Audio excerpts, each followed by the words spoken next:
বন্দুক এৰি হাতত তুলি ল'লে কাঠৰ হাতুৰি।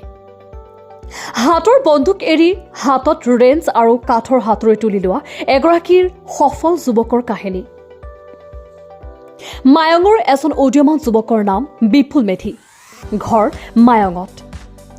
এটা সময়ত অৰণ্যই আছিল যাৰ ঘৰ। বন্দুক গোলাবাৰুদৰ শব্দই আছিল যাৰ পৰিচয়। সুদীৰ্ঘ সময় সংযুক্ত মুক্তি বাহিনীত থাকি বহু ঘাট প্ৰতিঘাতৰ মাজেদি পাৰ কৰি 2001 চনত হোৱা এক ভয়ংকৰ অপাৰেচনত ভাৰতীয় সেনাৰ গুলীৰ আক্ৰমণত গুৰুতৰভাৱে আহত হৈ 5 টকা এটা নিজৰ হাতত লৈ ঘৰত আহি অসম পুলিচৰ ওচৰত আত্মসমৰ্পণ কৰি ঘৰত থাকি নিজেই আত্মনিৰ্ভৰ হোৱাৰ সপোন বুকুত বান্ধি প্ৰথমে এখন সৰু হোটেল খুলি পৰিয়াল পোহপাল দি আহিছে আৰু পিছলৈ জেচিবি ট্ৰেক্টৰ ডাম্পাৰৰ হাইড্ৰলিক পাইপ বনোৱাৰ কাম শিকি মায়ং বজাৰত দোকান খুলি আজি তেখেত এজন সফল ব্যৱসায়িক। মায়ঙৰ পৰা আলিমুদ্দিনৰ ৰিপৰ্ট, প্ৰতিদিন লাইভ।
Bang.